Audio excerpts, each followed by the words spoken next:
বন্ধু মনে করে কাছে টেনেছি, আবার সে বন্ধুটাই শত্রু হয়ে পিছনে ছুরি মারার জন্য প্রস্তুত হয়ে গিয়েছে। কথা বলে সুখের আশায় কতজনের জন্য কত কিছু ত্যাগ দিয়েছি, যার জন্যই সব ত্যাগ দিলাম, সেই এক সময় আমার অসুখের কারণ হয়ে গেল, আমার অশান্তির কারণ হয়ে গেল। ভালো মনে করে এগোলাম, লস খেয়ে ফেরত আসলাম, লাভের দেখায় কিছুই পেলাম না। আমরা যখন বিবেক দিয়ে সিদ্ধান্ত নিই, লাভের চাইতে লসের সংখ্যাটা বেশি হয়, সঠিকের চাইতে ভুলের সিদ্ধান্ত বেশি হয়। তাই আমাদের দরকার কি? লাভের অংশ। আমাদের দরকার কি? সঠিকের অংশ। তখন রব বলছে, তোমরা তো জানো না ভালো কোনটা খারাপ কোনটা, তোমরা তো জানো না কার মুখের কথা কি আর মনের কথা কি, তোমরা তো জানো না। তো আমার কাছে দোয়া করো, ও আল্লাহ রব্বানা আতিনা ফিদ দুনিয়া হাসানাতাও, মওলা এই দুনিয়াতে টিকতে গেলে যত ভালো ভালো জিনিস দরকার, যত কল্যাণকর জিনিস আছে, ওই কল্যাণকর জিনিসগুলাই তুমি আমাকে দান করো। তো তুমি বান্দা যখন আমাকে বলবা, তুমিও না জানো না বাইরে কি আর ভিতরে কি, আমি আল্লাহ তো মনের না বলা কথাটাও পর্যন্ত শুনি। সুবহানাল্লাহ, একটু জোরে বলা যাবে? তুমি তো চিনো না কে আপন কে পর, তুমি তো জানো না কে তোমার মাথার উপর দাঁড়িয়ে কাঁঠাল ভেঙে খাচ্ছে, তুমি তো বুঝবা না। আমি রবের উপর ছেড়ে দাও, আমার সাহায্য কামনা করো। আল্লাহ এই দুনিয়ার জগতে যত প্রকার কল্যাণ আছে, ওই কল্যাণগুলো তুমি আমাকে দান করো। আমি রব যখন তোমাকে দেওয়া শুরু করব, আগুনটাও তোমার জন্য শান্তির হয়ে যাবে। এবার আওয়াজ দিয়ে বলেন, আল্লাহ চাইলে পারে কি পারে না? আরেকটা আওয়াজ দিয়ে বলেন, পারে কি পারে না? আল্লাহ যখন দেয় ভালোটাই দেয়, কিন্তু আমরা যখন আমাদের বিবেক মন খাটাই, এই জায়গায় লেগে যায় পেস।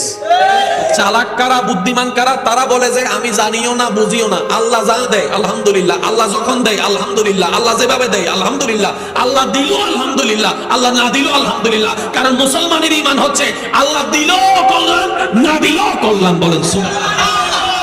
এটার নাম তাওয়াক্কুল, এটার নাম ঈমান। আর যার তাওয়াক্কুল যত বেশি, তার নিয়ামত তত বেশি। যার আল্লাহর উপর প্রেম যত বেশি, তার অন্তরে তত প্রশান্তি বেশি। এবার দুনিয়া পাইছে কি পাই নাই? জোরে বলেন না, দুনিয়া পাইছে কি পাই নাই? এবার দুনিয়ার জীবনও তো আমাদের, পরকালের জীবনও তো আমাদের। এবার আমাদের কোনটা ক্ষণস্থায়ী?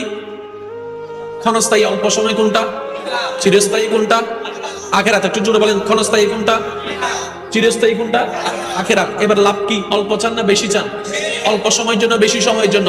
এবার আল্লাহ নিজেই শিখাই দিচ্ছেন, ওয়াফিল আখিরাতে হাসানা, অবান্দা দোয়া এটাও এড করে দাও, পরকালীন কল্যাণটাও তুমি আল্লাহ আমাকে দান করো। সুবহানাল্লাহ।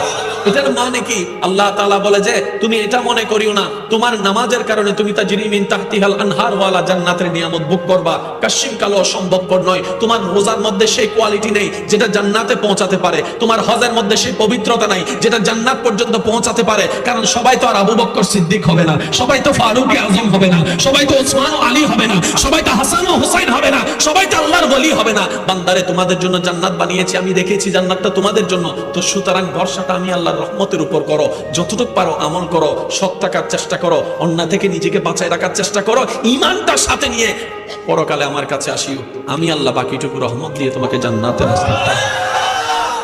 আরেকটু জোরে বলেন না সুবহানাল্লাহ। আমরা যে মোবাইল ইউজ করি, এটার লাভ অনেক, আবার ক্ষতিও অনেক। এই মোবাইল দিয়ে কারো জান বাঁচানোর জন্য কাজ করা হয়, আবার এই মোবাইল দিয়ে কাউকে হত্যা করার জন্য প্ল্যানিং করা হয়। প্রত্যেকটা কিছুর একটা পজিটিভও আছে, নেগেটিভও আছে, ভালো আছে, খারাপও আছে। এবার বলেন, এই ভালো খারাপ বিবেচনা করার দায়িত্ব কাদের? আমাদের। এটাকে বিবেচনা করতে হয় কি হাত দিয়ে, নাকি হাঁটু দিয়ে, নাকি বিবেক দিয়ে? সবাই মিলে